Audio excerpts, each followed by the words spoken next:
Um bom dia a todos e todas, sejam todos bem-vindos, todas bem-vindas a mais um encontro da Teologia Pé no Chão, nesse domingo, 28 de agosto, um domingo bonito, ensolarado aqui em Curitiba, depois de uma semana de muito frio.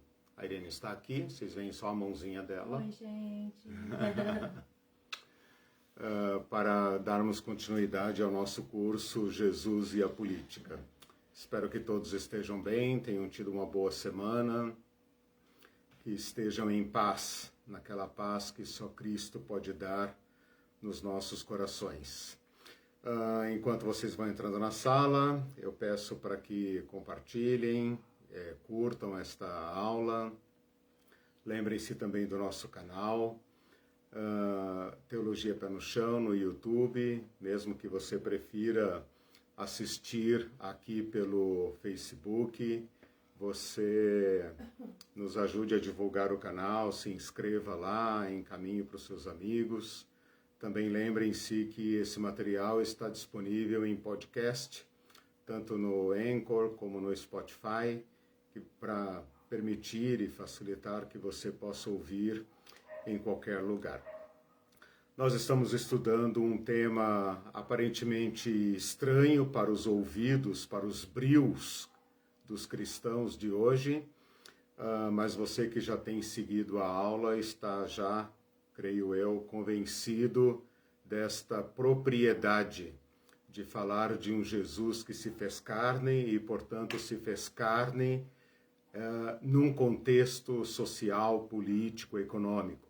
Eu tenho falado que a igreja hoje transita entre dois extremos. Ou ela ignora completamente essa dimensão encarnacional de Jesus Cristo na vida, no chão da vida, ou então ela transforma Jesus em seu cabo eleitoral, como se Jesus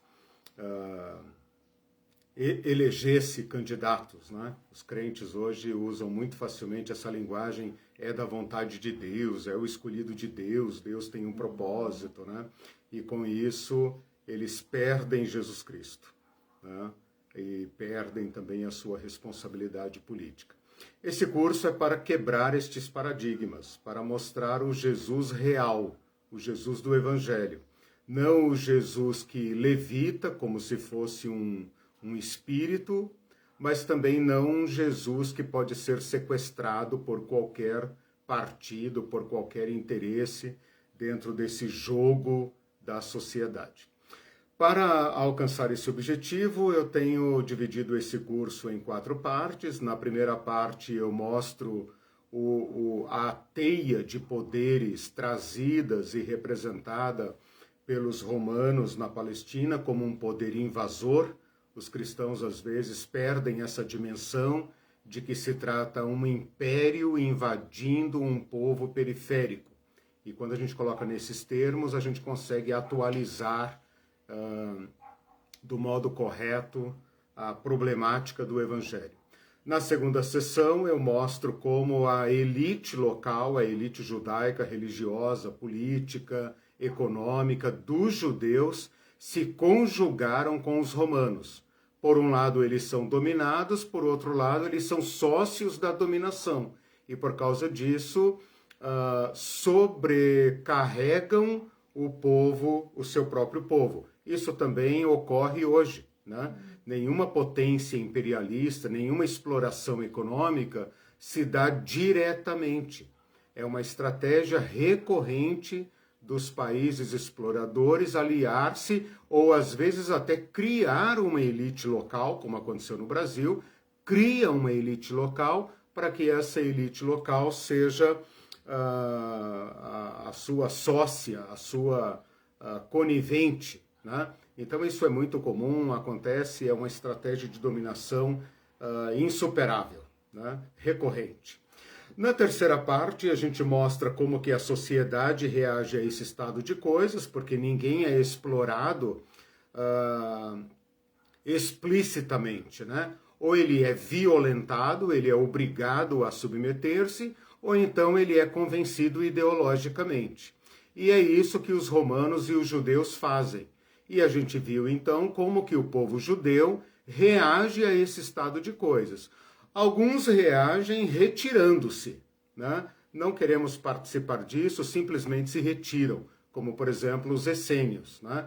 E isso hoje aparece no nosso mundo quando as pessoas se retiram completamente da vida pública, se alienam, tipo, se eu não tenho como enfrentar esses opressores, então eu me furto deles, né? E com isso acaba também favorecendo a exploração, porque é uma oposição a menos, né? E no outro extremo tem aqueles que pegam em armas, que falam, bom, a violência só entende violência, o poder bruto só entende outro poder bruto, nós não somos superiores a ele em efetivo humano, nem em recursos bélicos, mas nós podemos tornar a vida deles um inferno. E então nós temos aí os zelotes. E dentro desses dois extremos, né, da alienação e da violência, nós temos a sociedade distribuída, né, com as suas diversas formas de adaptação, de sobrevivência, e aí nós estudamos aquelas questões da violência e da resiliência. Nesta quarta parte do curso, bom, tudo isso espero que tenha deixado claro que o poder não é algo que alguns têm, outros não têm. O poder não é algo, não é uma substância, não é algo que está localizado geograficamente num ponto ou numa classe. Todos têm poder. O poder é uma teia que envolve a todos. E dentro dessa trama de poder, existe uma luta para concentrar poder e privar outras pessoas de poder. Se isso não fosse possível, não teria dominação. Nesta quarta parte, então, que é, digamos, a parte principal do nosso curso, nós estamos mostrando como que Jesus, sem ser alienado e sem ser cooptado, ele não pode ser nem retirado desse mundo, senão não é o Jesus do Evangelho. E também não pode ser sequestrado por nenhum dos grupos. Sequestrado, obviamente, no sentido figurado. Mas como Jesus, então, interage nesse mundo? Como Jesus pode ser o Verbo encarnado? Como Jesus pode ser o homem real, o homem da verdade, o homem do amor, nesse estado de coisas? E aí eu espero, então, que nós sejamos capazes de seguir Jesus no nosso próprio mundo, com as mesmas tramas, com as mesmas violências, com os mesmos desafios, nós sejamos capazes, então, de achar de novo, quem sabe, o caminho estreito de Jesus Cristo. Então, nessa quarta parte, eu tenho falado sobre uma teologia do poder, como a Bíblia encara o poder do mundo, o poder que nós conhecemos, o poder que nós construímos, o único poder que nós somos capazes de exercer, ou se não somos capazes de exercer, queremos exercer, porque nessa guerra de louco, né, todo mundo quer um naco de poder, porque é a única forma de sobreviver, né? Temos mostrado também uma teologia do serviço, mostrando como que poder e serviço, poder, servitude, são categorias novas, né? Que só podem ser encontradas em Jesus Cristo. Temos mostrado as forças dessa postura de Jesus, porque pode ficar parecendo que Jesus foi um fraco e nos chama a ser fracos, né? O Nietzsche, por exemplo, tem um ódio mortal, né? Pelo menos é assim que a gente interpreta, um ódio mortal desse Cristo fraco e da sua pregação da fraqueza. Ele responsabiliza Jesus por ter tornado a humanidade ocidental um bando de fracos, que ficam cultivando essas bobagens da compaixão, da humildade, né? Não estranha que ele não tenha entendido Jesus Cristo, porque nem os cristãos estão entendendo Jesus Cristo. Por isso nós precisamos pensar sobre essa teologia, a teologia do poder e segundo, né, o Evangelho, e a teologia da servitude. E mostrar então os falseamentos, as falsidades do poder violento, né? E justamente porque ele é falso, ele tem que ser violento. E mostrar, por outro lado, as fortalezas internas, a grandeza, a consistência do poder segundo Jesus. Por isso, na última aula, nós falamos sobre verdade, que desmascara o falseamento da nossa sociedade, e do amor, que encara e vence a violência. O máximo que esse poder dominador pode fazer, se ele não conseguir nos seduzir ideologicamente, é usar a violência. E como Jesus se defronta com esse estado de coisas na sua expressão máxima, que é o Império Romano, e nesse estado de coisas nos abre um novo caminho. O que eu passo a fazer a partir de agora e nas próximas 2 ou 3 aulas, vai depender de vocês,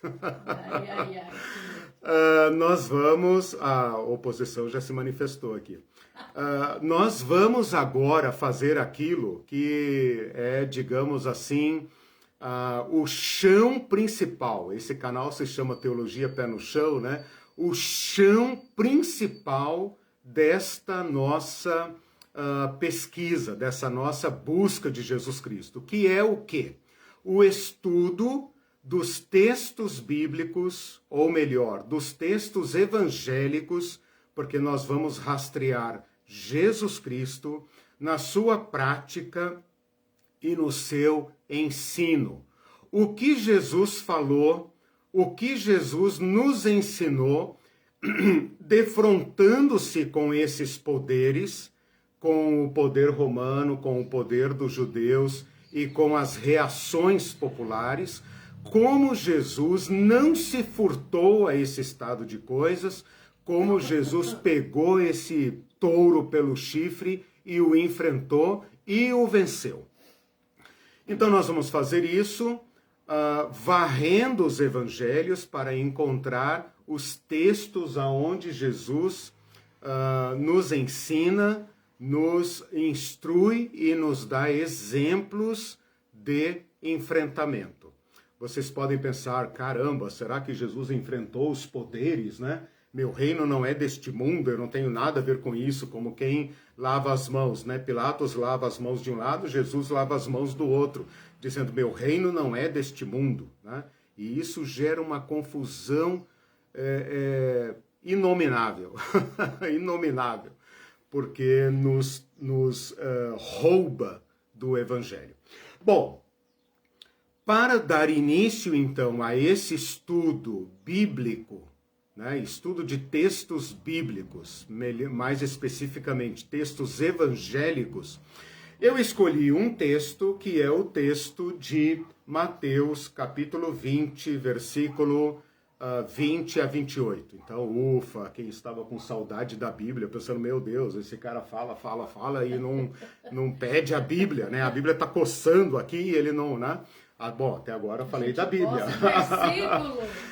Mas vamos lá então a um texto.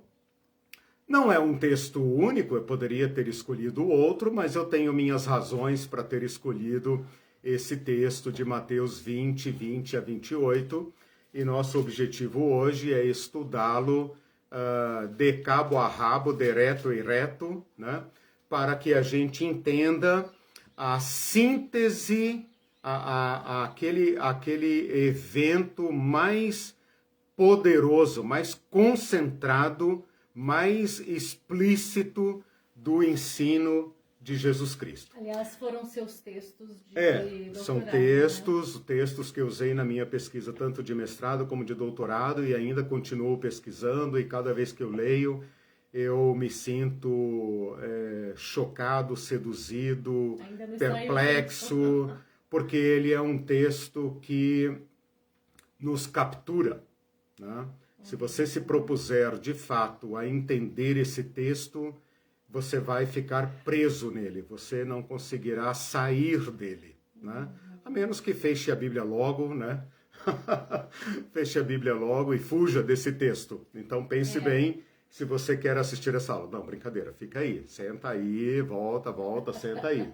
E pode deixar as crianças na sala, é seguro. É seguro. Bom, gente, vamos lá. Mateus capítulo 20, versículo 20 a 28, deve ter um título aí na sua Bíblia, que é o pedido dos filhos de Zebedeu, Tiago e João, pelos primeiros lugares. Nosso objetivo hoje, então, é rastrear esse texto, desvendar esse texto para extrair dele a síntese da teologia de Jesus Cristo, a síntese do projeto de Jesus Cristo, do caminho, da proposta de Jesus Cristo. Eu dividi esse texto em duas sessões entremeadas por um elo, que faz a ligação entre a primeira sessão e a segunda sessão. Então, se você está com a sua Bíblia na mão, nós temos a primeira sessão, que é composta dos versículos 20 a 23. O que acontece nos versículos 20 a 23?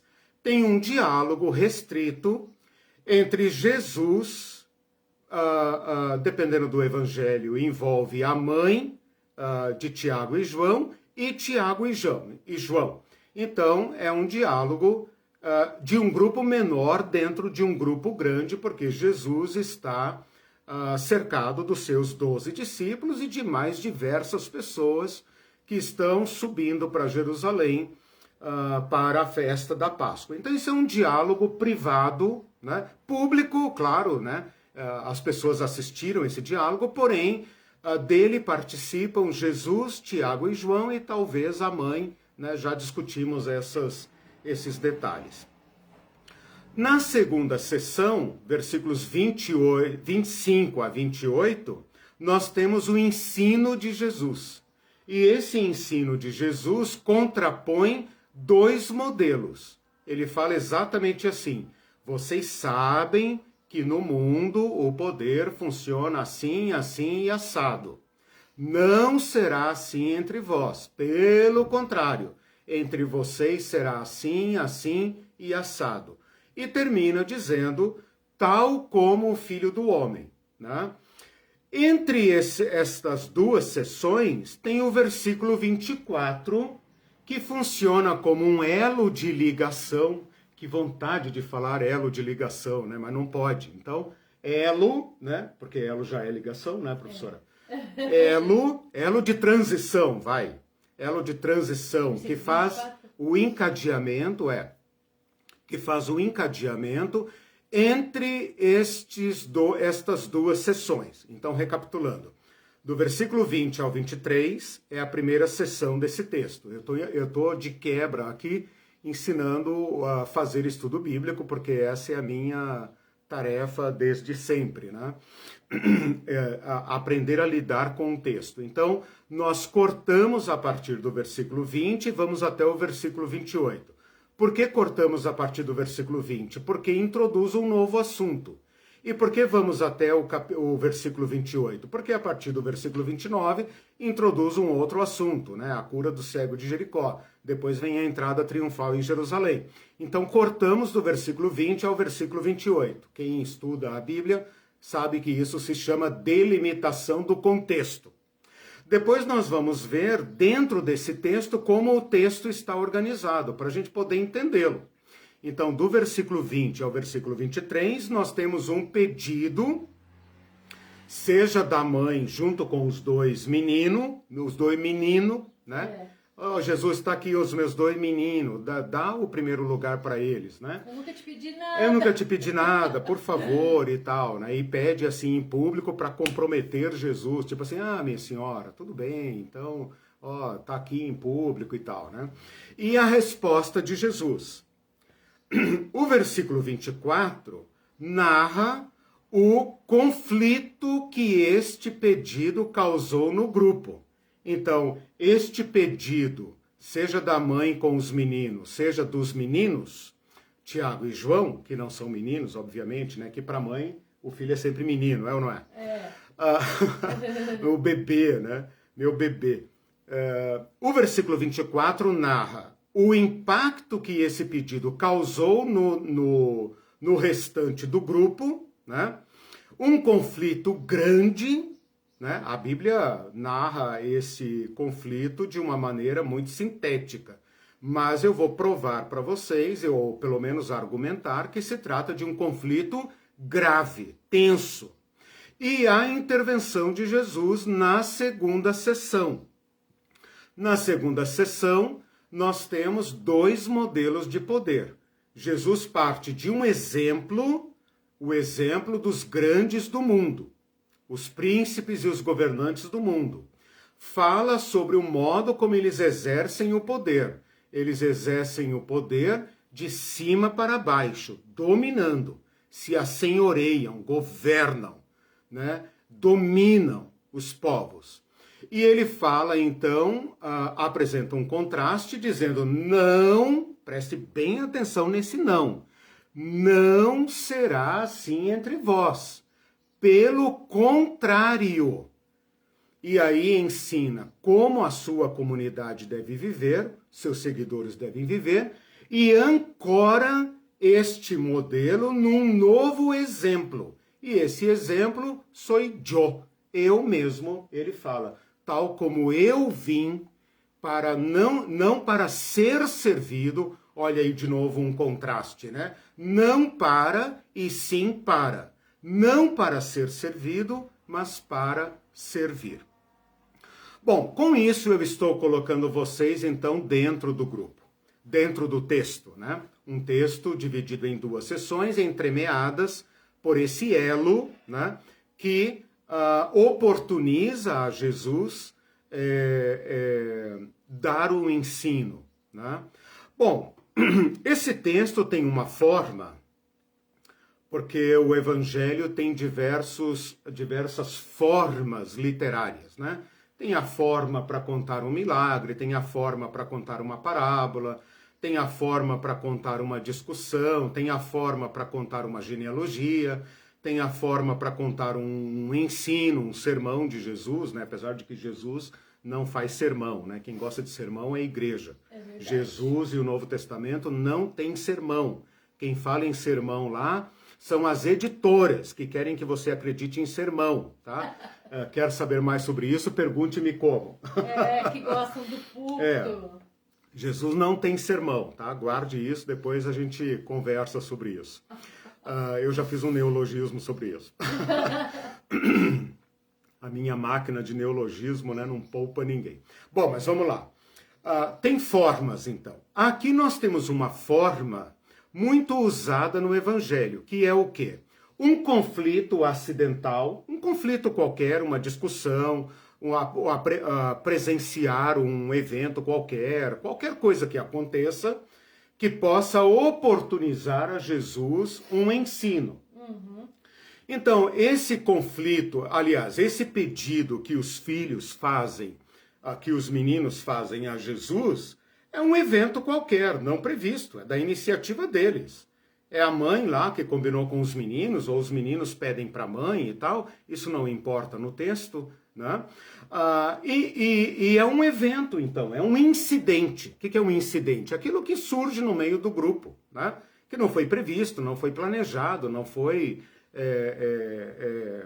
ensaiado, né? Simplesmente aconteceu. E Jesus, então, usa este conflito para dar um ensino verbal daquilo que ele vem demonstrando há muito tempo. Então vejam a sabedoria de Jesus, né? Aproveita oportunidades, assim como o pai faz, a mãe faz, o professor faz, ou deveria fazer, né? Paulo Freire ensina, né? Isso. Você lê a vida. Você permite que a vida, o mundo, fale a você, se demonstre a você. E então você ensina em cima do evento, em cima do conflito, você aproveita para ensinar, ok? Então essas informações que eu estou dando é para fazer um tipo de quebra-gelo, né? Porque os crentes adoram quebra-gelo, né? Quebra-gelo para você... para você... não. Tem até manuais, né? Piadinha de time. Exatamente. É um filminho, uma gracinha, né? Bom, aproveitando que o Júlio Braga falou assim, Jesus não faz sermão, kkk, boa essa, muitas pessoas vão dizer que é heresia. Exatamente. Opa! O sermão é monólogo, né, irmão?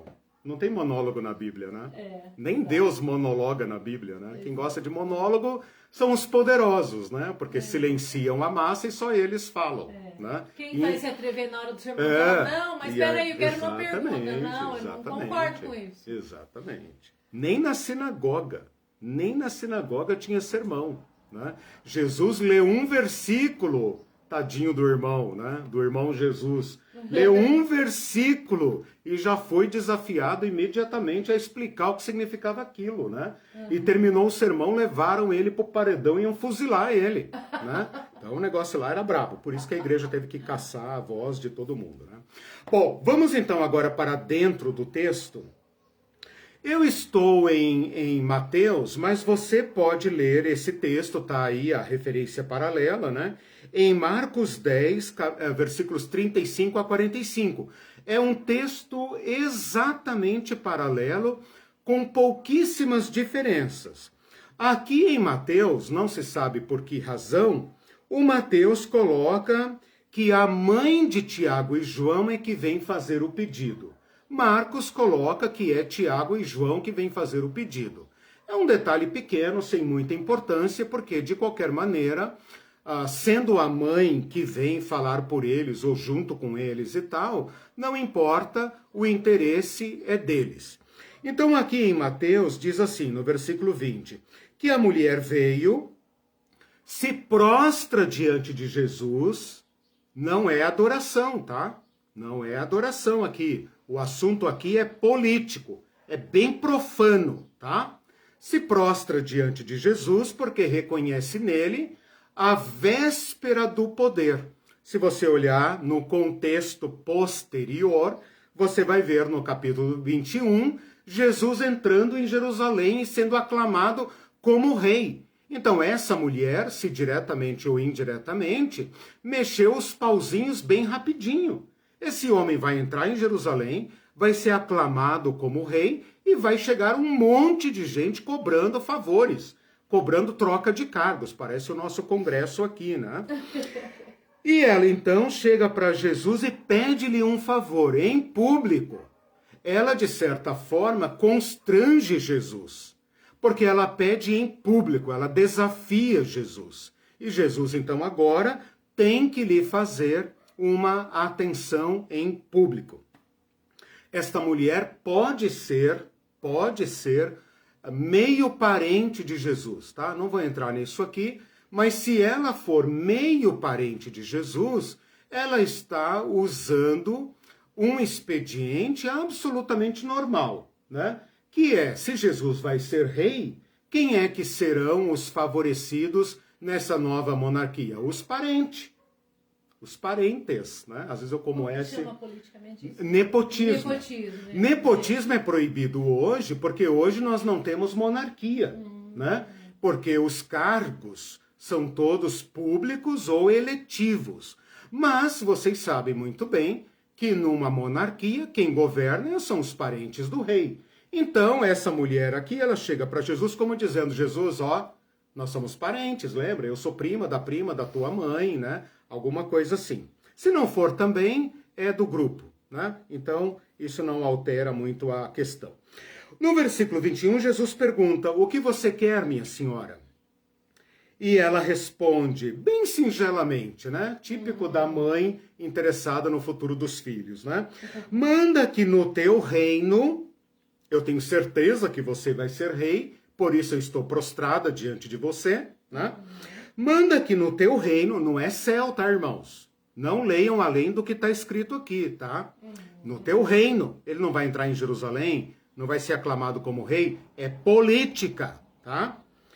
No teu reino, estes meus 2 meninos se assentem uma à tua direita e uma à tua esquerda. Antes que vocês perguntem, direita e esquerda aqui, não tem nada a ver com a política moderna, tá bom?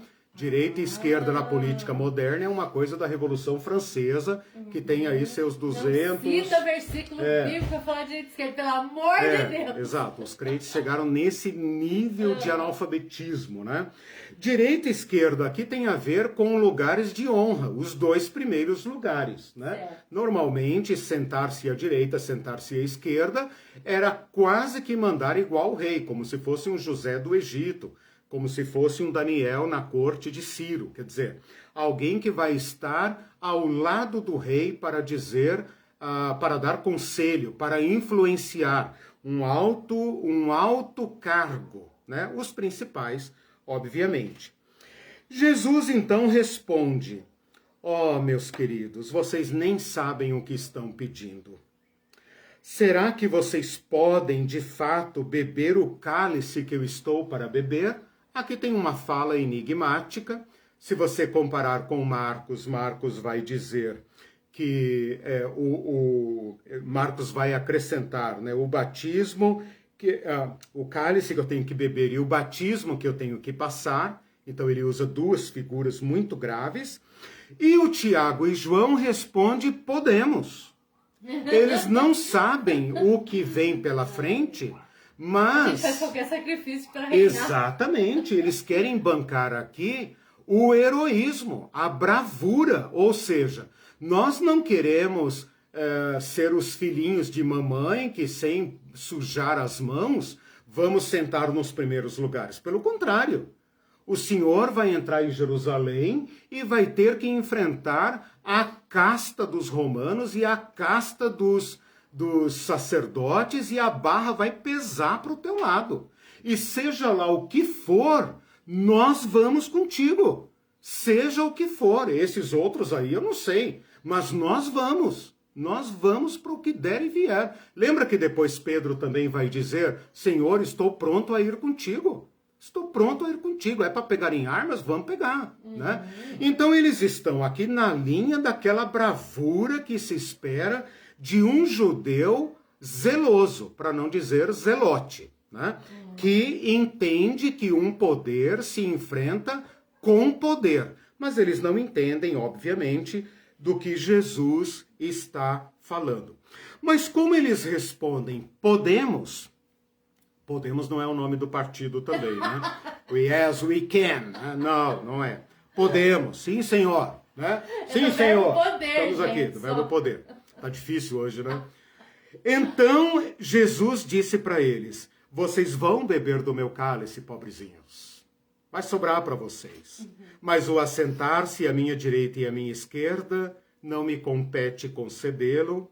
É, porém, para aqueles a quem está preparado por meu Pai. Uma frase enigmática. Uma frase enigmática. É curioso que quem vai ficar à esquerda e à direita de Jesus logo, vocês sabem quem são, né? Os dois ladrões, os dois bandidos, guerrilheiros, terroristas, né? Esses são os que, quando Jesus sentar-se no seu trono da cruz, quem vai estar à sua direita e à sua esquerda, não cabe a Jesus decidir, né? Ou então, se Jesus estiver se referindo de fato ao seu reino, ele está dizendo: todo mundo vai sentar à minha direita e à minha esquerda, seus mané. Porque o meu trono será compartilhado por todos. É diferente do que porque não é o reino de César. Se fosse o reino de César, vocês teriam que estar prontos a liquidar seus irmãos para subir lá. Porque assim é que se toma o reino de César. Mas para tomar o meu trono, calma, o caminho é um pouco diferente. Bom, quando os irmãos ouvem isso, então, no versículo 24, estou apenas fazendo uma leitura do texto. Quando os irmãos ouvem isso, eles ficam indignados. Como a Bíblia não pode carregar muito na tinta, não pode usar, né, palavras de baixo calão, não, brincadeira. Como a Bíblia é econômica e ela sabe que o importante nesse texto não é o conflito, mas o ensino de Jesus, o bicho aqui pegou. Né? Quando um mostra para o outro, fala, olha lá o Tiago e João, o que eles estão falando? Como que eles foram falar sem nós? O que está rolando lá? Por que a mãe deles está de joelho diante de Jesus? O que Jesus está dando para eles que não está dando para nós? E cercam Jesus. Cercam Jesus. E nós podemos discutir aqui por qual razão, né? Será que eles estão pensando assim, seus estúpidos, que hora para falar isto? Se você voltar no contexto anterior, Jesus está dizendo que ele vai morrer em Jerusalém. Como vocês têm a cara de pau de não ouvir o drama de Jesus Cristo e vir para ele pedir favores? Mas tenham santa paciência. Ou então, o que eu acho mais provável, os discípulos estão dizendo, quem vocês pensam que são para passarem na frente de nós? Posso ver Pedro, nervoso, vermelho, com as veias do pescoço saltada, liderando ali, quem sabe, um pequeno grupo, dizendo, quem vocês pensam que são para chefiar o grupo dos 12? Quem lhes deu o direito? Porventura não sou eu que confessei o Cristo, não sou eu que estive com Cristo, que aquele escolhido por Cristo, né? Então aqui a coisa deve ter pegado fogo. Como que eu sei disso? Pela reação de Jesus no versículo 25. E Jesus, chamando-os, disse. Esse chamando-os para junto de si, como aparece aqui em Marcos, mostra claramente que Jesus correu para o meio do furdúncio, né? E aplacou a ira. Ele se colocou no meio deles como uma mãe apartando a briga entre irmãos, ou como a professora do parquinho lá, né, da creche, apartando a confusão. Pulou no meio deles e falou, calma, né? E então ele passa a dar a seguinte instrução. Vocês sabem que os governadores dos povos os dominam e que os maiorais exercem autoridade sobre eles. Não é assim entre vocês. Pelo contrário. Segura aí, meu irmão. Segura aí. Escreveu como que é o governo do mundo. Isso. Toma uma aguinha, respira fundo. Aqui vai agora. Como será entre vocês? Não é assim entre vocês. Pelo contrário. Quem quiser tornar-se grande entre vocês, será aquele servo de vocês. E quem quiser ser o primeiro entre vocês, esse será o servo de vocês. Tal como o Filho do Homem, que não veio para ser servido, mas para servir, até a dar sua vida, dar sua vida em resgate por muitos. Gente, que sermão que tem aí. Não estranha, né? Não estranha que o autor aqui muda de assunto e fala, saindo eles de Jericó, né? Ele nos poupa da reação, da discussão, de ver a cara dos discípulos, né? Tipo, viu? Como é que ficou será que depois, ele quis dizer? O que será que ele quis dizer com isso? Mas Jesus aqui adota uma postura muito pedagógica, né? Olha que bonito isso, vocês que são professores e professoras, ou pais e mães, né? Pedagogos, pedagogas, né? Vocês sabem, olha que bonito, parte daquilo que vocês sabem. Ora, vocês sabem como os governadores do mundo e os grandes do mundo exercem os seus primeiros lugares, os seus cargos de mando. Vocês sabem, né? É de conhecimento comum. Então ele indica aqui um exemplo. Qual exemplo? Os governadores e os maiorais. E vocês sabem como eles exercem a sua grandeza, a sua majoridade, a sua primazia, o seu principado. Eles são grandes, eles são poderosos. Como eles exercem seu poder?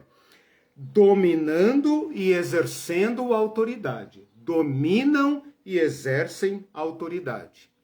Aí ele vai levá-los agora, então, a partir deste sabido, do versículo 25 e 26, não, 25, né?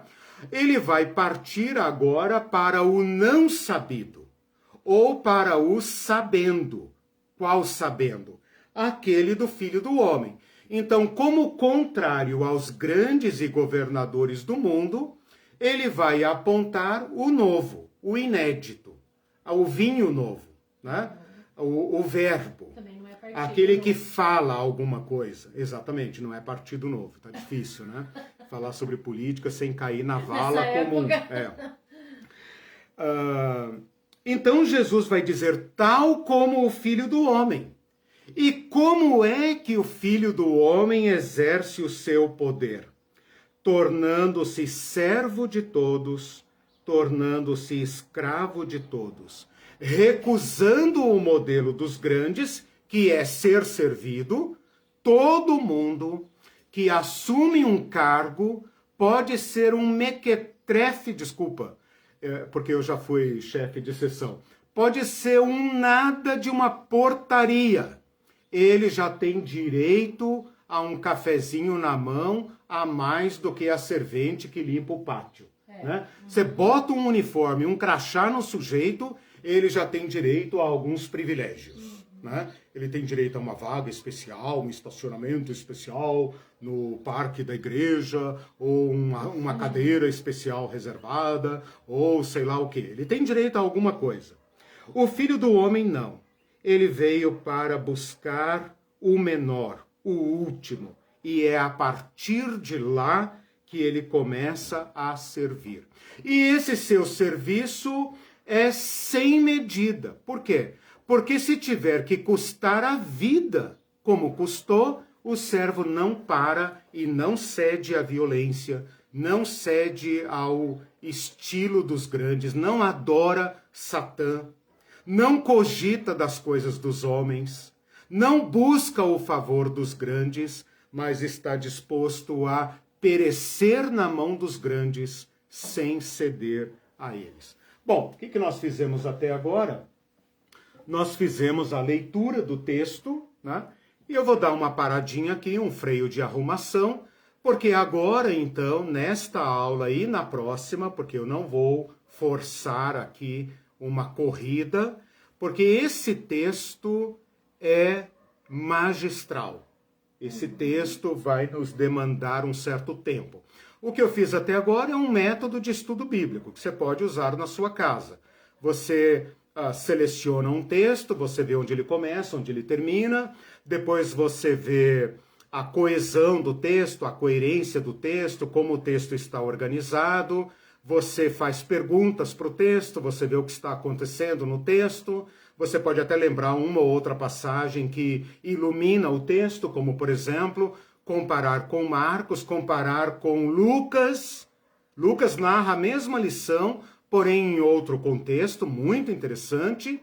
Eu estimulo vocês a fazerem esta comparação, comparar com João 13, por exemplo, comparar com outros textos, né? E então, agora, começar a discutir as ideias internas do texto. Então, eu estou aqui tentando praticar o que eu ensino, né? Que é um método de leitura própria da Bíblia. Uns comentários do Júlio Braga dizendo: pastor, voltando ao assunto do sermão, nos exemplos de culto não há indicação para uma homilia. Não há indicação para uma homilia. A homilia, eu não sei exatamente, não há indicação para uma homilia.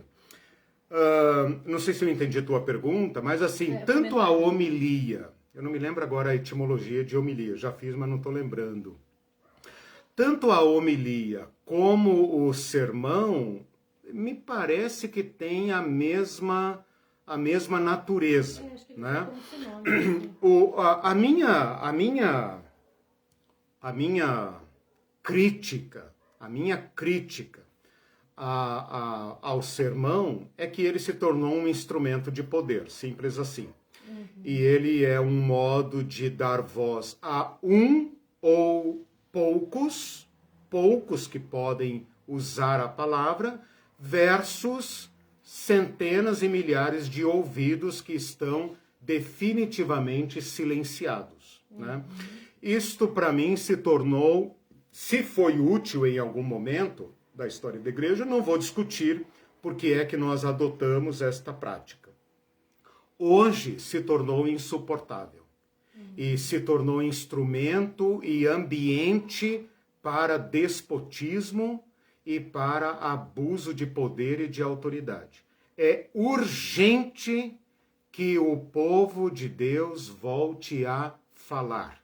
Lembra que o primeiro sinal da descida do Espírito Santo sobre servos e servas foi todos falaram, todos passaram a falar. Então a comunidade de Jesus Cristo tem que recuperar a voz, porque a voz é um mandato de Jesus Cristo diretamente a cada um e cada uma. Darei poder e autoridade, visões e sonhos a todos, até ao meu servo, minha serva, velho, velha, jovem, jova, crianças, todos podem falar. Como os donos das vozes não vão ceder espaço, cabe aos silenciados dizer, eu falo em nome do Senhor. O Senhor abriu minha boca e eu não vou mais me silenciar. Quem sabe com isso a gente converta a igreja de volta aos pés do único mestre, né? O Senhor. Né? Isso é muito interessante no momento também político. Exato. Em que pastores estão usando o púlpito, cometendo abuso de autoridade, incitando voto em determinado candidato, né? Vamos dizer seja A ou B, mas seja A ou B, seja qualquer um. É um abuso de autoridade usando o púlpito da igreja. Exatamente. A palavra abuso significa ultrapassar o uso, né? Ab é um prefixo latino que é para lá, né? Ad é para cá, advogado, chamar para mim, né? Ab é para lá. Então você tem o uso correto da autoridade, mas você ultrapassa, né? Abuso, né? Você excede o uso. E isso não tem outro nome. Ocorra onde ocorrer. É abuso. Né? E isso atinge proporções assim incríveis, demasiadas, ao ponto de decidir quem vai tomar a ceia e quem não vai. Tipo, se você for votar no determinado candidato, abusos. Não vai tomar a ceia. Então, assim, é fundamental. Assistam o meu curso Desobediência na Igreja, Desobediência Eclesial. Essa questão, achei interessante você falar que tem que recuperar a voz, né? É o curso menos popular meu na internet. Que causa arrepio em todo mundo, mas precisa ser lido para que a igreja se converta de novo na comunidade de Jesus. O Celso diz assim, aproveitando a menção a Paulo Freire, ele se refere a essa leitura de mundo com o conceito de, aspas, palavra mundo. Isso Jesus fez excepcionalmente, ou seja, trazer a palavra mundo para o mundo rotineiro das pessoas. E isso dispensava o sermão. Dá até para pensar que Paulo Freire... copiou, assim, aprendeu muito de Jesus, né? Aprendeu muito de Jesus. E o Júlio Braga diz assim ainda, nepotismo, se puder dar o filé pro meu filho, por que não? Tá ok? Exatamente. E tem o nepotismo eclesial, né? Que eu critiquei esses dias nos meus neologismos, né?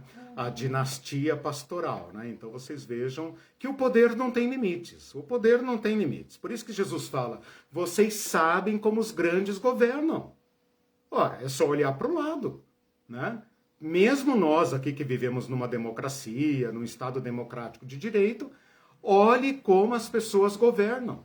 Bota um uniforme no cara, bota um crachá nele e diz que ele subiu um passo na hierarquia para você ver imediatamente como ele vai governar, né? Por isso eu tenho dito para vocês que poder... não é algo que está lá em Brasília, lá na sala do chefe, lá não sei aonde, lá no púlpito, não. Poder é algo que está no coração de todos nós. Mascarado, mas está. Por isso, de novo, né, não era meu plano, mas citando de novo Paulo Freire, todo oprimido carrega um opressor no seu coração. Por que é que as pessoas aceitam o jogo de poder? Porque elas têm um certo sonho, uma certa ilusão de que elas podem galgar postos dentro daquela estrutura de poder, né? Esses dias eu li um irmão na internet falando sobre as comissões de escolha de pastores, né? O jogo de poder que é, mas é claro, é poder, cara. É da natureza do poder. Jesus está dizendo, vocês sabem, Jesus não está nos explicando como os grandes governam, como os maiorais governam. É só olhar. É só olhar para você mesmo, se você exerce algum poder, você que é pai, mãe, chefe, patrão, né, dono de qualquer coisa, é só você olhar as tentações que te assediam, né? A gana que nós temos de dizer, e acabou. Vai fazer porque eu mandei, né? Não tem discussão. Aqui quem manda sou eu. Diária. Eu sou o seu chefe, eu sou o seu pastor, eu sou profeta na sua vida e tal. Essa virada de mesa é o que vós sabeis. Vou falar na língua de Jesus culta da Bíblia, do Almeida, né? Vós sabeis. Sabeis por quê? Porque todos nós estamos imersos numa estrutura de poder, ou não? A tua família não é um pequeno império? Por que os homens querem ser o cabeça, o sacerdote, o chefe, etc, etc? Porque ele não pode mandar em lugar nenhum, ele vai mandar em casa, óbvio, né? A tribo dele que sobrou para ele no mundo moderno é a mulher e a criança, o cachorro e o gato, entendeu? E a criança aprende mandando nos animais. Se você pega um sujeito desse, né, que está treinando todo dia para exercer o poder e dá para ele uma chefia de célula, uma chefia de departamento, uma chefia de seção, o chefe de uma não sei o que, papapá, pode ser o chefe das serventes de limpeza, chefe dos cargos mais simples. Ele o fará de modo coercitivo, violento, abusando. Por quê? Porque vós sabeis. E é importante notar que isso está dentro de nós. Por que é que nós sofremos o poder dos outros? Porque nós participamos desse jogo. É o que eu falei na aula passada sobre a hipocrisia, sobre a máscara. Nós participamos deste jogo. O que eu quero mostrar para vocês nesse texto, e aqui nós vamos andar devagar, é que Jesus nos corta desse estado de coisas. E ele o faz com uma autoridade tal que os discípulos têm que escolher qual jogo de poder eles vão jogar. O de César ou o de Cristo. Porque os dois não se comunicam. E é isto que significa o meu reino não é deste mundo. Por favor, de uma vez por todas. O que Jesus está dizendo com o meu reino não é deste mundo é o modo como eu atuo. Não é como o de César. A maneira como nós nos relacionamos, a maneira como eu andei no meio de vocês, não nasceu deste chão. Desceu do céu, desceu do modo de Deus, do modo como a Trindade é. O que Jesus está nos dizendo é, eu sou para o Pai e o Pai é para mim. Eu sou para o Espírito é para mim, é para o Pai e eu sou para o Espírito. Mas a crentaiada, não satisfeita, fala que a hierarquia, a Trindade é hierárquica. Eu considero isso uma blasfêmia, me desculpem, os divergentes, né? Me desculpem os antagonistas, aí, os divergentes, né? Eu considero, pelas minhas leituras do Evangelho e pelo Cristo do Evangelho, que imputar hierarquia à Trindade soa blasfemo. Para mim, tá? Para mim, soa blasfemo. Você pode discordar de mim livremente. Mas a Trindade revelada em Jesus Cristo é aquela que um é para o outro. Um é para o outro tão, que não há palavras, que são um. E Jesus nos chama a ser um. Como é que nós podemos ser um na pirâmide, meus irmãos? O amor é o contrário do poder. Faz tempo que eu quero citar essa frase aqui e hoje ela surgiu. Não vou espiritualizar, né? Legal. Não vou espiritualizar, mas hoje ela me caiu aqui oportunamente. Esta frase é de um pastor teólogo chamado Carl Jung. Não, brincadeira, não é pastor nem teólogo, é um pai da psicologia, né? Um dos grandes junguista, né? Carl Jung. Né? Carl Jung, em português. Né? Ele fala o seguinte, né? Ele teve muita interação com religião, foi um dos mais, né, interessados na religião, pelo menos como fenômeno e etc. Mas ele tem uma frase que a mim diz muito, né? Depois eu posso até dar a referência bibliográfica dele, da frase. Ele fala o seguinte: o contrário do ódio, o contrário do poder... Peraí, deixa eu lembrar a frase. O contrário do ódio deveria ser o amor, pela lógica. O contrário do ódio... O contrário do amor... Desculpe. A frase veio, ô Senhor, ajuda aí. Ainda bem que eu não espiritualizei, tá vendo? O contrário do amor deveria ser o ódio. O contrário do amor, pela lógica, deveria ser o ódio. Ou você ama ou você odeia, né? Ame ou odeie, né? Uhum. Mas, segundo ele, o contrário do amor é o poder. E para ele, um exclui o outro. Onde há poder, não há amor. Pense na profundidade disso. Como esse cara conhecia a alma humana e a natureza humana. Onde há amor, não é necessário poder. E onde há poder, o poder exclui o amor. Por isso, o amor aos superiores é sempre suspeito. E por isso, até as famílias, o casal, por exemplo, é chamado a ser um, que significa o quê? Amar-se ao ponto de ser um. Para ser um, tem que excluir a hierarquia. Porque na hierarquia não há amor. Por isso o pastorado se tornou uma profissão desalmada, né? Por isso as pessoas reclamam, todos reclamam, por isso o mundo se tornou esse mundo do ódio, porque é o mundo do poder. Mas Jesus veio nos trazer um outro caminho, o caminho do amor, que foi o tema da nossa aula passada, né? E neste crescer em amor, todas as relações de poder vão sendo superadas ao ponto de esse amor chegar ao extremo de servir o próximo com a própria vida. Marido, ame sua esposa como Cristo amou a igreja. Ou como João diz, meus filhinhos, não amemos de palavra nem de língua, mas de obra e de verdade. Se Jesus deu a vida por nós, nós também devemos dar a vida para os nossos irmãos. Nada disso é praticável numa relação de poder. Simples assim, né? Não adianta discutir com a realidade. A realidade mostra, e quem sintetizou essa frase não é um teólogo. A frase dele não é canônica, né? Não é nem do Espírito Santo. É simples, é observação humana, né? Que o amor exclui o poder. Porque o poder só se exerce coercitivamente, senão não é poder, né?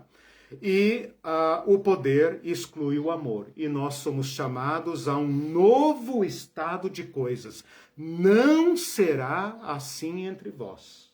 Pelo contrário, vocês irão ao último lugar resgatar o menor dentre vocês. Porque se o primeiro se torna o último e se o de cima vai para baixo, acabou a fila, acabou a pirâmide. Esta é a questão. Porque se eu sou o primeiro, sou o chefe e vou para trás, o outro que estava atrás de mim se tornou o primeiro e também vai sair daquele lugar, e o outro também vai sair daquele lugar, e o outro também vai sair daquele lugar, de modo que nós nos encontraremos todos com o pé no chão. Não é propaganda, desculpa. Não é propaganda do canal. Mas significa dizer que a prática deste exercício liberta a comunidade. Liberta a comunidade da hierarquia, porque todos são chamados a focar o mais necessitado. Quer saber quanto uma igreja se parece com o reino de Jesus? Quanto uma igreja segue Jesus? Vou falar da igreja porque da sociedade eles não têm nenhuma obrigação para com Cristo. Por isso que eu estou falando da igreja. É só verificar que lugar de importância os pequeninos, os mais vulneráveis, os mais frágeis, em qualquer sentido, financeiro, emocional, social, econômico, político, intelectual, qualquer minoridade ocupa na comunidade. Quem está no centro da comunidade? Os grandes e os poderosos? Esse é o reino de César. Não interessa se tem nome de Deus, se tem nome santo, se tem nome, isso não interessa. Interessa a observação. Vocês sabem que. Então olhem em volta. Quem é que está no centro desta comunidade? São os grandes, os ricos, os poderosos, os elegantes, os doutores? Esse é o mundo de César. Isso é sinagoga. Sinagoga de Satanás, como disse Apocalipse. Falam que são de Deus, mas são sinagoga de Satã. Por que de Satã? Porque se dobraram perante Satã. Desculpe a linguagem. Aliás, não desculpe não. Né? Jesus não pediu desculpa, eu também não vou pedir. E se os mais frágeis estão recebendo a maior atenção, se a maioria dos recursos da igreja estão indo para os mais vulneráveis, de modo que eles sejam elevados à honra do primeiro lugar, para que também possam se tornar servos dos outros, então aí nós temos o novo. Nisto conhecerão todos que vocês são meus discípulos, se vocês se amarem uns aos outros. Se vocês se dominarem uns aos outros, ninguém vai reconhecer. Porque isso é o que nós vemos no mundo. Esse é o mundo de César, é o departamento, é a prefeitura, é o banco, é o que vocês sabem. Né? Como é que é? Obedece quem pode, como é que é? Manda quem pode, obedece quem tem juízo, é isso. Né? Jesus está nos dando um caminho assim. Não será assim entre vocês. Não será. É um não categórico. Pelo contrário, não precisava dizer pelo contrário, mas ele diz, pelo contrário, quem quiser ser o primeiro, ou quem se achar como o primeiro, vá para trás, vá buscar os perdidos, vá buscar os mais vulneráveis, os mais pobres, os desvalidos, os desamparados. Coloque-os no primeiro lugar, para que eles também entrem na dinâmica de buscar os outros, de buscar os outros, de buscar os outros. O que o Senhor vai encontrar nessa comunidade? Não tem fila.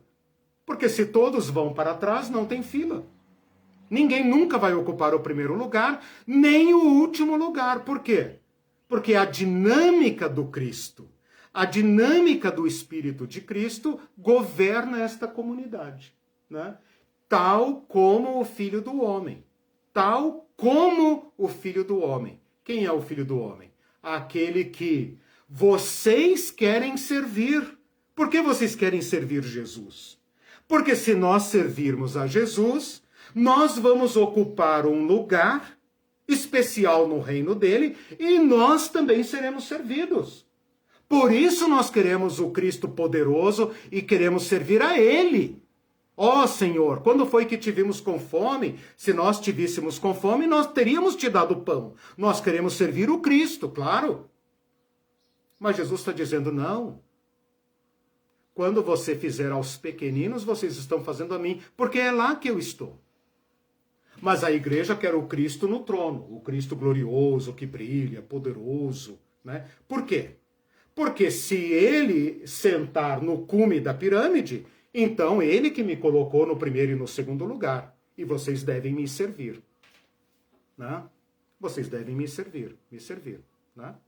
E Jesus está dizendo, eu, Senhor e Mestre, não vim para ser servido. Vocês querem me servir? Não.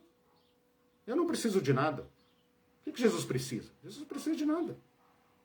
Mas ele fala, eu vim para servir. E servir ao extremo. servir até descer no submundo da senzala. Porque quem liberta o máximo, liberta todos. Quem faz o mais, faz o menos. Então, se nós libertarmos o mais desvalido da sociedade, o reino de Deus, o avivamento que a crentaiada quer, né?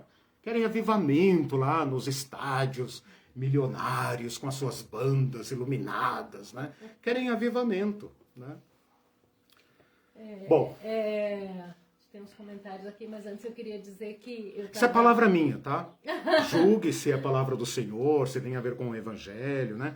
Jogue a palha fora, fique com aquilo que o Espírito Santo testificar no coração. Mas eu, como macaco velho, né, descobri essa pérola em Jesus Cristo e não abro mão dela por nada. Não, lembrei de ontem que eu estava assistindo um filme e uma menina falou assim... Quando você quiser destruir um povo, você comece destruindo os mais fracos e frágeis, porque eles são a maioria. Depois você persegue os fortes. E aí você está falando o contrário. Você quer salvar um povo, né? Vamos dizer, você começa pelo mais fraco, exato. Porque você pegando o mais fraco, você está salvando todos. Sim, né? Então isso com é bem certeza. interessante. É o oposto de destruir, né? Sim. Salvar. A questão Denise lógica. diz assim, somos silenciados diariamente em nome de Deus.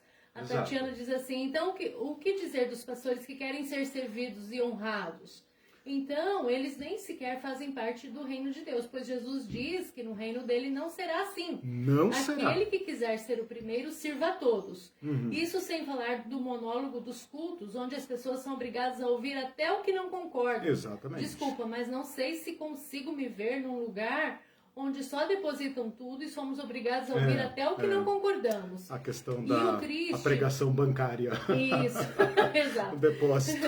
Paulo Freire de novo. E o triste é ver homens e mulheres, jovens e crianças acabando por honrar mais os seus líderes espirituais ou os pais na fé do que a seus próprios pais. E seus cônjuges, enfim. É tão tranquilizante e isso vem como um calmante para o caminho que decidimos seguir, na fraternidade Amém. Em Jesus, de servirmos Amém. A todos uns aos outros. Lindo o comentário Amém. Dela. E ainda o Elton diz assim, nos ambientes de trabalho que já atuei, percebi o seguinte, o uso do termo gestão e gestor eliminou-se os antigos chefia, gerente, supervisor, etc. E todos os abusos e autoritarismos de qualquer cargo tornaram-se ações efetivas de gestão. Isso. Em nome da gestão, se reproduzia a mesma opressão. Ou seja, mudou o nome, mas o modus operandi continua. E torna a máquina de dominação mais profunda ainda. Exatamente. Né? Antigamente, ontem a gente estava conversando, né, eu e o Javala, estávamos conversando sobre isso, né? A gente pensa que o mundo de Jesus era um mundo arcaico, mundo de César, aquela bobeirada toda. Hoje, por trás desta máscara, lembra da hipocrisia da aula passada? Por trás dessa máscara de civilidade, a máquina de dominação é mais violenta ainda. É muito mais violenta. Porque o César, ele tinha a obrigação de ser uma pessoa digna, honrada, culta. Ele tinha a obrigação de reproduzir uma ética. Hoje não. A democracia permite que o mais vil dos homens se torne o chefe, né? E pelos poderes da democracia, ele tem pleno direito de ofender, matar, destruir e dilapidar, roubar, tudo em nome da lei. Então não se enganem. O nosso mundo pode ser comparado ao de Jesus. Isso que o Elton está falando, né? É interessante o que o Elton está dizendo. Nós sabemos que, olha a tua experiência. Olha como funciona a tua igreja, olha como funciona a administração pública, olha como funcionam as empresas. Mudar os nomes vai mudar. No organograma, né, Elton? No organograma, nos cursos de gestão, nos coaching, né? É tudo lindo, maravilhoso. Você como é que é? Colaborador. Que eles falaram. Colaborador, isso, associado, não sei o quê. Tudo lindo e maravilhoso. Nas entranhas, né? É uma máquina de moer carne, de destruir, uma guerra cega. Né? E a gente pensa que na igreja o poder é exercido de uma maneira angélica. Meu pai que fugiu desta máquina muito rapidamente, porque não era mineiro e não era bobo nem nada, percebeu muito antes que todo mundo as entranhas do sistema, ele nos falava algo que eu tenho ouvido durante toda a minha vida. Vá assistir uma reunião de obreiros. Vá reunir uma reunião de staff. Não ouça esses homens e mulheres no púlpito, onde eles estão fantasiados de homens e mulheres de Deus. Vá numa reunião administrativa. Vá numa reunião de bastidores. Lá correm coisas, exatamente, correm coisas que as ovelhas nem sonham. Ora, irmãos, por que as coisas são assim? Porque é da natureza do poder. Você pode colocar o homem mais santo, a mulher mais santa dentro da estrutura. Ou a máquina vai destruí-la, tipo, mas esse homem, essa mulher era tão humilde, ele era um coração, não sei o que, agora não tem mais. Claro, você coloca ele dentro da estrutura. Vou dar um exemplo aqui universal, né? Não da Igreja Universal, mas um exemplo universal, que é o Papa Francisco, né? O Papa Francisco, não vou entrar no mérito de discutir teologia, nem qualquer coisa dessas, mas o Papa Francisco conseguiu construir uma reputação de um homem humano, caridoso, fraterno, né? A própria imagem dele, que parece aquele vovozinho, né, simpático, que pegaria, né, e a família e tal, passa para nós esta imagem, né? Diferente do alemão, né, do Bento XVI, que era mais assim, né?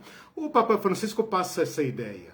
Mas ele sofre oposição dentro da própria máquina, né? Por quê? Porque o Vaticano é uma hierarquia, talvez a maior e mais engessada hierarquia da história da humanidade. Então você pode colocar lá dentro o homem mais santo. A hierarquia não combina com isto. E o desafio que Jesus está colocando aqui para nós é o seguinte: vocês estão obrigados a produzir famílias e comunidades dentro da dinâmica do reino de Deus.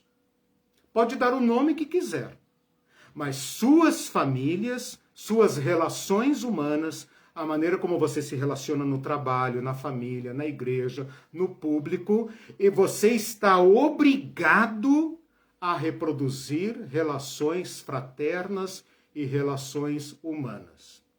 Significa dizer então que agora eu vou ser o idiota de todo mundo?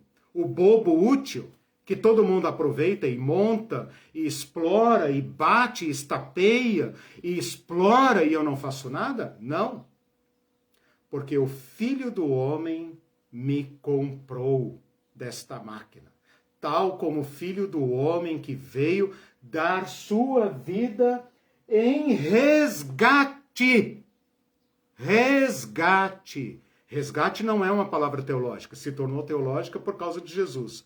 Mas a palavra resgate significa comprar escravos. Comprar escravos.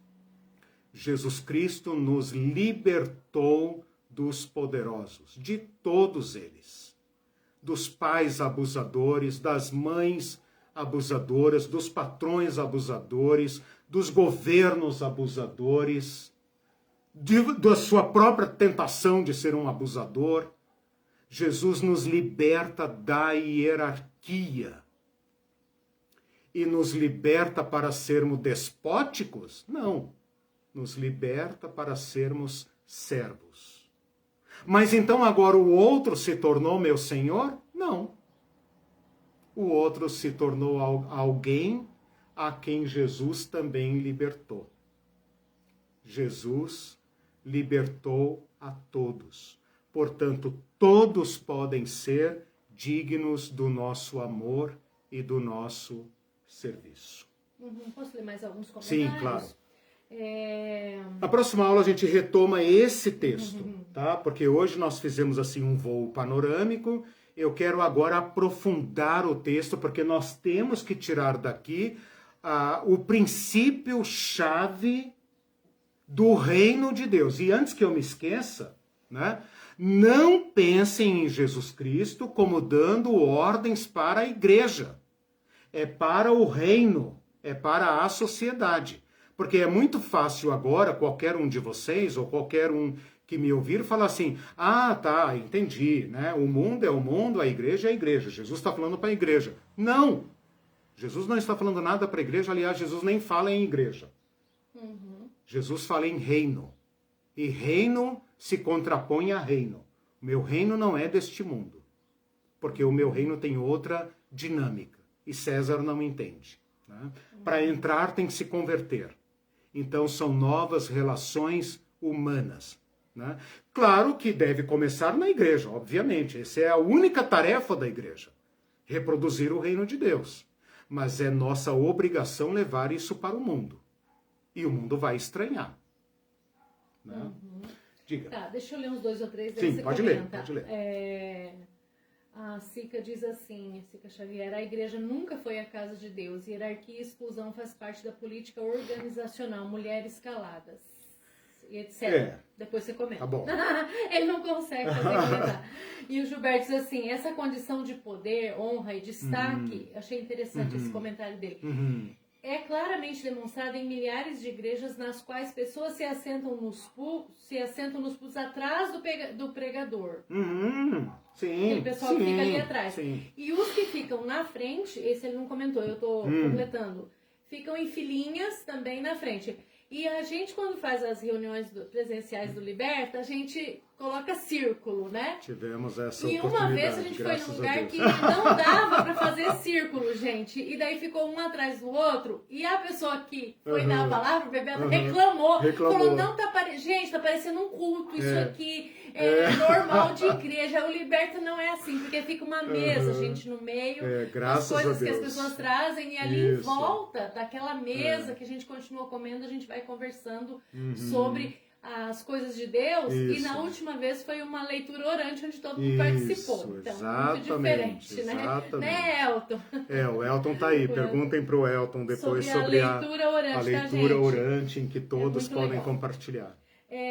Aí o Celso diz assim, a máquina, que tem mais a ver com o comentário da Sica, a máquina de dominação é sutil justamente por usar sermão. Isso está em aspas. Sermão, avivamento, homem de Deus, mulher de Deus, homem consagrado, mulher consagrada. A hierarquização está presente em outros vários termos. Porque se existe mulher e homem consagrado, existe o não consagrado. Né? Claro. Nos bastidores, essa gente luta por causa do poder sobre. Exatamente. Que você diz que não existe na Bíblia poder sobre. É só quando sobre só sobre o mal. Sobre demônios, os 2 exemplos. Isso. E começa no lar. O homem é o guarda-chuva espiritual da mulher, o filho, o irmão é guarda-chuva espiritual da filha, irmã. E você esqueceu, Celso, sacerdote do lar. Sim. Que eu ia dizer que os crentes gostam tanto de hierarquia que também no lar eles colocam como homem como sacerdote, né? Exato. Então, exato. É uma forma de preservar. E a Denise diz assim, para conhecer uma pessoa, dê dinheiro e poder a ela. Exato. E poder e dinheiro são sinônimos aqui nesse caso, né? Sim. Dinheiro e poder, né? E o Júlio Braga falou uma coisa bem interessante também. Alguns líderes podem fazer o que querem, pois são como Ciro, ungido de Deus. Gente, não é o candidato, é Exato, Ciro lá do... Ciro, o grande da Pérsia. O grande da Pérsia, né? Porque daí se você for o escolhido de Deus, mesmo que você seja meio malvadinho, mas faz parte do plano de Deus, né? Então, o fato de a igreja, os irmãos, né, ao longo da história, terem entendido esse texto como... exclusivo da igreja, vigorou durante muito tempo, mas logo gerou a hierarquia. E com quem a igreja aprendeu a hierarquia? Com o Império Romano. Né? Então, o casamento, a associação entre igreja e império deu ruim para a igreja. Deu ruim para o império, mas deu ruim para a igreja também. Né? Porque a igreja nunca mais se libertou, mesmo a reforma protestante não foi capaz, não teve como fazer a reforma eclesial. Né? Em grande parte, tudo o que vocês falaram corresponde à organização interna de toda a igreja. Né? Por quê? Porque está consagrado, para usar um termo, né, que vocês usaram, está consagrado no nosso meio a hierarquia religiosa e eclesial, que nós herdamos do catolicismo, que herdou do Império Romano, que é o clero e o laicato. Eu proíbo, com a autoridade que me foi dada, não, brincadeira. Que é nenhuma. Que é nenhuma. Mas eu proíbo. Não posso proibir, né? Não. Mas eu exorto firmemente, agarrando cada um pelo pescoço, né? Que vocês nunca mais usem a expressão leigo e clero. Eliminem do vocabulário. Porque ao eliminar do vocabulário, você vai eliminando da ideologia, né? Da coisa que está aqui dentro. Porque nós geramos aquilo que está aqui dentro, né? O cara sai de uma igreja porque está revoltado, vai para outra igreja e funda outra igual. Por quê? Porque está dentro da cabeça dele. Só que lá ele é o líder principal. E lá ele é o líder, exatamente. Às vezes ele sai de uma igreja porque aqui eu não tenho poder e eu quero poder, então eu vou para lá porque né? Aqui eu sou só mais um na fila do pão, né? Sou só mais um na fila da ceia. Ai, eu odeio essa fila do pão. Odiosa. Mas lá eu vou ser alguém ungido, porque eu mesmo me unjo e etc, etc. Tudo é uma guerra de poder. Mas eliminem do vocabulário o clero.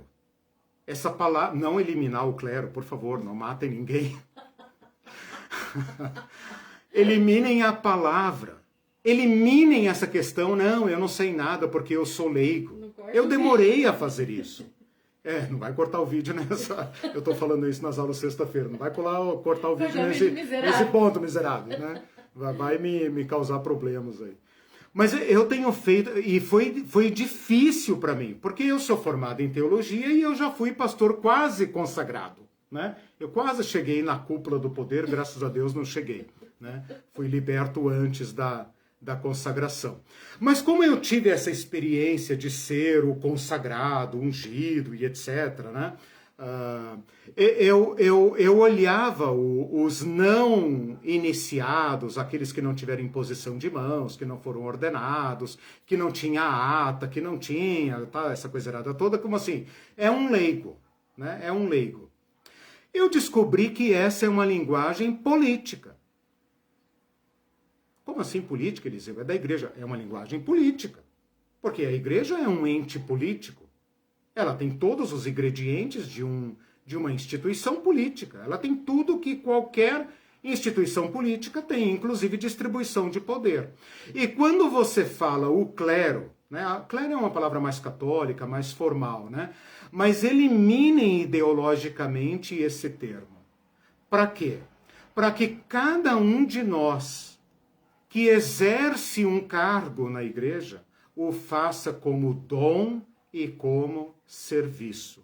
Para que aqueles outros que não dispõem dos mesmos carismas sejam todos elevados à posição igual, para que quando nosso Senhor nos procurar, nós sejamos todos encontrados no serviço, como ele serviu até o fim.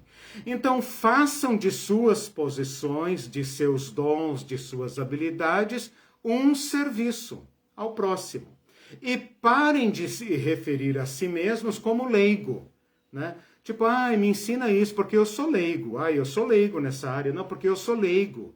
Eu não sei falar, eu não sei perguntar. Eu sou leigo, né? Eliminem, por favor, esta expressão, porque ela vem da cultura política eclesial, mas ela não está presente no Novo Testamento. O Novo Testamento nunca fala em clero e nunca fala em leigo.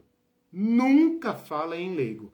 Isso foi criado pela igreja constantiniana, porque a igreja constantiniana teve que dominar as massas, né? E então ela incorporou a estrutura do império. O Celso está gozando aqui de você. Falou, graças a Deus, Eliseu é instrumento de Deus. Como leigo, achei esse sermão coisa de homem consagrado.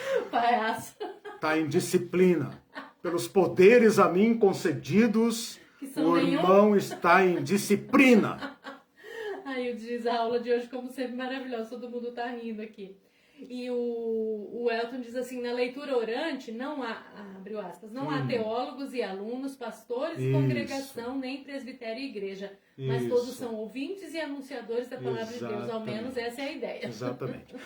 Se alguém quiser participar, né, acho que essa semana agora não tem, ou tem, Elton? Nas quartas-feiras à noite tem, né? Quarta-feira à noite. Se alguém quiser participar, vou tomar uma liberdade aí. Fala pra gente, escreve ali, manda seu e-mail e tal, que eu mando o link, não vou divulgar publicamente para não a gente faz, cair, né? Mas para que vocês tenham uma experiência, né, com o nosso querido irmão Elton, que tem nos conduzido nisso, tem nos servido, né? O Elton é um exemplo de servo, né? Tem servido a nossa comunidade com tanta dedicação, nos guiando, né, nessa disciplina espiritual, né? E eu tomo a liberdade de falar aqui do Elton, por quê? É uma pessoa tecnicamente instruída, né, doutor em teologia, que pertence ao clero formal de uma igreja histórica, né, mas que exerce o seu carisma servindo, né, uma pessoa que me ensina tanto com o seu serviço, né, assim como tenho aprendido com diversos de vocês com quem eu convivo um pouco mais de perto. O Elton diz assim, desculpe, professor Eliseu, mas não resista à piada. Se você chegou perto de ser ordenado, você é quase clero ou super leigo? Gente, na verdade, eles só esqueceram de falar o nome dele, de tão organizado que era. Graças a Deus, graças. Ele só não foi ordenado porque não, mas isso abriu para mim o caminho da libertação, né? Isso abriu para mim o caminho da libertação. Tem uma frase do Lutero, se alguém puder, por gentileza, coloque aí, eu devo ter anotado em algum lugar, mas agora eu não vou procurar. O Lutero, ele coloca esse paradigma, eu acho que eu anotei aí em alguma outra aula, mas o Espírito Santo não me lembrou, não, brincadeira. Tudo bem, não eu não lembrei, mas é uma frase muito clássica, acho que até no título de uma pequena obra do Lutero, se alguém tiver aí, coloque, se não, depois eu coloco, que o Lutero, eu vou terminar a aula, vou caminhando para o encerramento com essa fala do Lutero, ele fala o seguinte, o cristão é livre de todos, ele é completamente livre de todos e não está obrigado a ninguém. O cristão é servo de todos e está obrigado perante todos. É mais ou menos assim a frase, a lógica é essa. O cristão é livre de todos e servo de todos. É um paradoxo que não tem sentido dentro da hierarquia. No mundo de Satã, no mundo de César, no mundo do império, não tem sentido. Ou você é livre ou você é escravo. Não tem sentido. Ou você manda ou você obedece. Cada um no seu lugar na fila do pão, né? Cada um tem ali o seu lugar na fila do pão, a hierarquia que vai até lá embaixo. Se você está aí embaixo, é porque você merece estar aí, você não trabalhou, você não estudou, aquele discurso todo que nós temos, né? Quem está lá em cima, ganhando seus milhares e tal, é porque merece, é porque não sei o quê, é porque é homem de Deus e tal, papapá. Tem toda uma teologia imperial para dar sustentação a esse estado de coisas. E se você defrontar esse sistema te agride. Não tenha dúvida disso. Não tenha dúvida disso.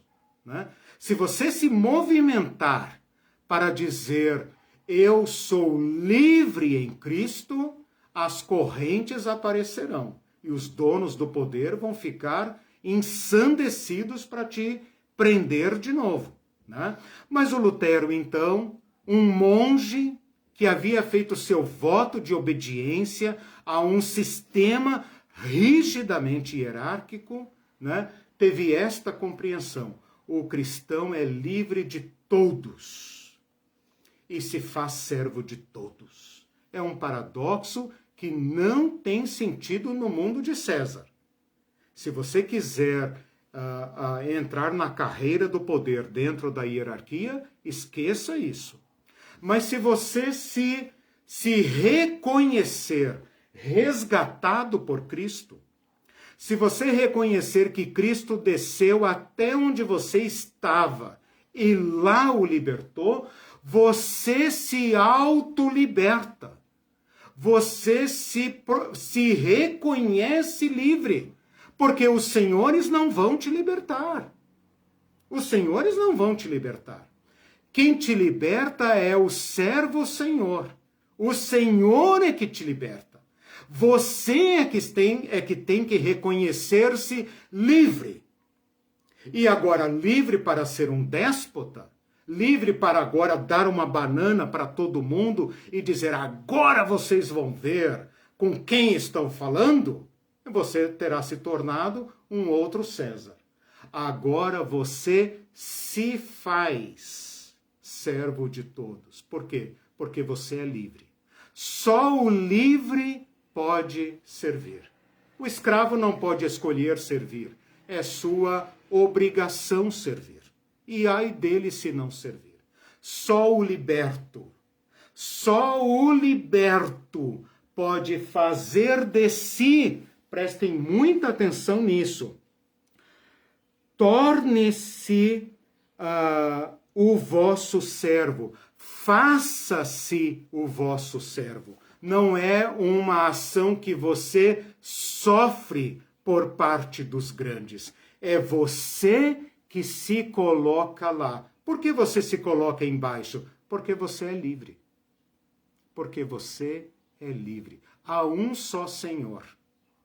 Se Jesus tivesse dito, agora vocês vão para baixo, ele teria apenas invertido a pirâmide, né? Eu não sei se o Elton passou por isso, ou o Celso, mas existem aí, desde aquele livrinho do Monge e o Executivo, né? Existe aí os coach, nesses seminários de treinamento, existe aquela coisa da pirâmide invertida, né? Então você tem a pirâmide, né? O chefe está aqui em cima e os peão estão aqui embaixo. E aí vem essas novas escolas, essas novas teorias de administração que falam, não, é o contrário, né? O seu cliente está aqui em cima, o cliente interno está aqui em cima. E o presidente agora é que está lá embaixo. O presidente está lá no seu super gabinete, lá no último andar, na cobertura, mas é porque ele é servo de todos. E todo mundo fica, nossa, que lindo, né? Pagam milhares de reais para o coaching dizer que agora o presidente é o cume da pirâmide, mas porém invertido, né? Se vocês procurarem na internet, vocês vão encontrar isso. Eu não me lembro o nome desse autor, mas o Monge, o Executivo, fez fortunas aí, né, pro líder, claro, e para os coachings, né? Mas tudo continua mais opressor do que antes, depois que a onda passa. Se Jesus tivesse dito, você quer ser grande? Vá para o fim da fila. Você quer ser o primeiro? Vá para baixo, ou vice-versa, né? Ele teria apenas invertido a pirâmide. Você queria ser o chefe e queria ter um monte de gente servindo você, né? Deixa eu levantar minhas mãos aqui. Você quer ser o chefe e um monte de gente servindo você. Ah, engraçadinho. Aqui no meu reino não é assim, não. Aqui no meu reino é invertido. Agora você aqui embaixo, pastor da igreja, chefe da sessão, não sei o quê, agora você vai tomar na cabeça de todo mundo. Não, não é isso que Jesus fez. Jesus, se tivesse feito isso, teria apenas invertido a pirâmide, mas a lógica da dominação continua a mesma. Agora, são muitos dominando sobre poucos. Não teria mudado nada. O que Jesus faz é a destruição da pirâmide. Agora, cada um é dirigido para o outro. Então, Jesus destrói a pirâmide e coloca agora todos no mesmo chão. E agora diz, você agora está liberto dos poderes. Vá ao teu próximo e sirva-o sem medo. O teu próximo, aqui para mim está o elemento chave da questão, que abriu para mim esta palavra de Jesus. O elemento chave é que, uma vez liberto por Cristo, eu não tenho mais nenhum Senhor. Há um só Senhor. Qual Senhor? O Senhor servo. O Senhor não está lá em cima. O Senhor está lá embaixo.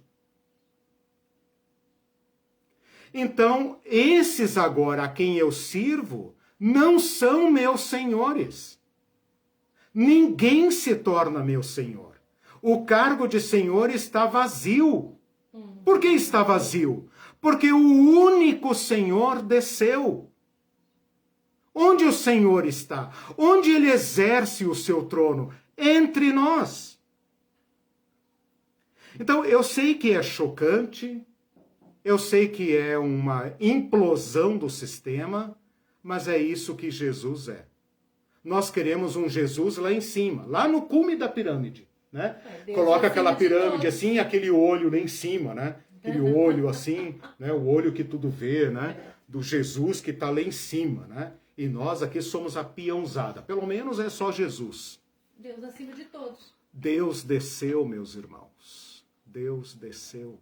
Deus desceu. O único que poderia constituir o cume da pirâmide desceu. É isso que nós temos que entender. Por isso é que nós podemos ir ao irmão. Por isso é que nós podemos fazer o serviço mais baixo, mais extremo dentro da hierarquia dos homens. Porque nós estamos libertos da hierarquia. E nós podemos falar com um centurião, como podemos falar com um escravo. Podemos falar com um estrangeiro, como podemos falar com um patrício. Podemos falar com ricos e pobres, com brancos e negros, com políticos, podemos falar com qualquer pessoa, porque somos livres. Porque a pirâmide foi destruída aqui dentro. A sede de poder foi extirpada dentro de nós.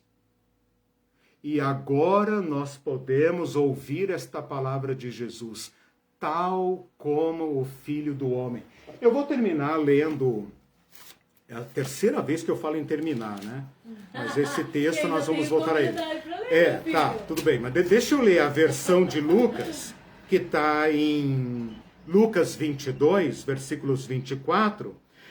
Surge ali uma discussão sobre quem é o maior, quem é o menor, e Jesus fala assim: mas vós não sois assim, pelo contrário.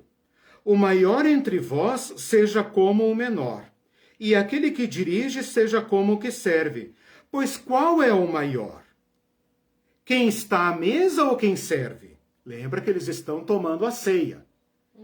Que Jesus está servindo o pão, servindo o cálice. Portanto, Jesus é o garçom. Jesus é o garçom. A gente nunca pensa nisso, né? A gente pensa numa mesa comprida em que Jesus está no meio, na posição de liderança. E daí tem quem está à direita, quem está à esquerda. Assim, quem pintou os quadros da ceia tem a hierarquia na cabeça, né? Mas Jesus aqui é o garçom, é o escravo. Em João ele lava os pés. Em Lucas ele é o garçom. E ele pergunta: olha, meus filhos, meus queridos, qual é o maior? Quem está à mesa ou quem serve? Porventura não é quem está à mesa, ou seja, vocês? Não são vocês que estão sentados na mesa? Pois no meio de vocês eu sou como quem serve. Onde está o Senhor? Onde está o Senhor? Está no trono da glória de Deus. Que trono, irmãos? Que trono? Que trono foi esse? Que João fala: Pai, glorifica o teu filho, glorifica o teu filho. Agora chegou a hora de ser glorificado o teu filho. Que glória! Por isso que ele pergunta para Tiago e João: acaso vocês querem mesmo? Vocês querem mesmo sentar no meu trono? Não, vocês não têm ideia. Talvez sobre lá um caldinho do meu trono para vocês, mas, né? E todos eles morreram, nós sabemos, né? Últimos comentários. Não falo mais nada, fechar. Beleza? O Júlio diz assim: Eliseu, eu ouvi dizer que certo líder que já foi bispo, depois apóstolo, agora evoluiu para pai apóstolo, Exato. Chegou a patriarca e agora está Exato. Planejando ser rei. Claro, claro. Ótimo, é a lógica do poder. Ótimo exemplo é a lógica do poder. De como funciona o mundo. E pode se chamar servo. Pode usar o título de servo, não tem problema. Mas vai continuar agindo como César. Para ser mais enganador ainda. Né? Aquele que usa o título divino para se tornar déspota, esse é pior do que César. Né? A Marlene falou, sempre eu tive pavor daquela ideia de um povo sentado atrás do pastor no púlpito. Pois é. É para mostrar que depois do pastor são eles que existem. Mas pelo menos eles têm um clero extenso, né? E as nossas igrejas limpinhas, cheirosinhas, né? Que não tem. Que só tem um lá em cima, né?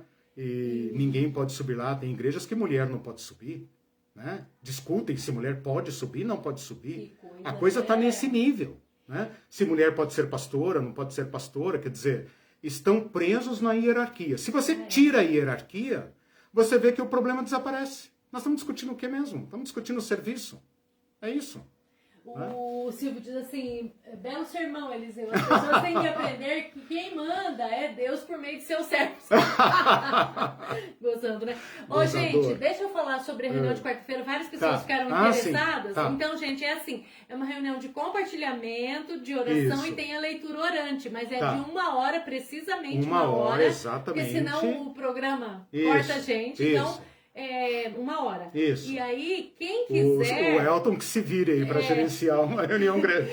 Quem quiser, daí... Deixa o e-mail. Deixa o e-mail, porque a gente não... Essa não é live, assim, não é aberta, né? Então é só mais pro nosso pela grupo, plataforma. A gente não abre para não correr riscos de sofrer uma invasão. Tal, mas é bacana, tem bastante compartilhamento.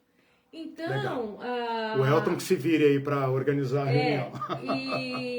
E quem está nos assistindo e quer seguir com a gente ao vivo, daí, gente, na sexta-feira tem aula às 8, eu coloco ali, às 20 de 8. E no domingo às 10 horas. Isso. Tá bom? O Beleza. José Elton perguntou. Tá. E a Miriam disse, excelente aula, conhecimento compartilhado. Obrigado, gente. Bom Legal. domingo. Na próxima aula a gente continua esse assunto. Tchau para gente. vocês, até sexta-feira. Tchau, boa semana.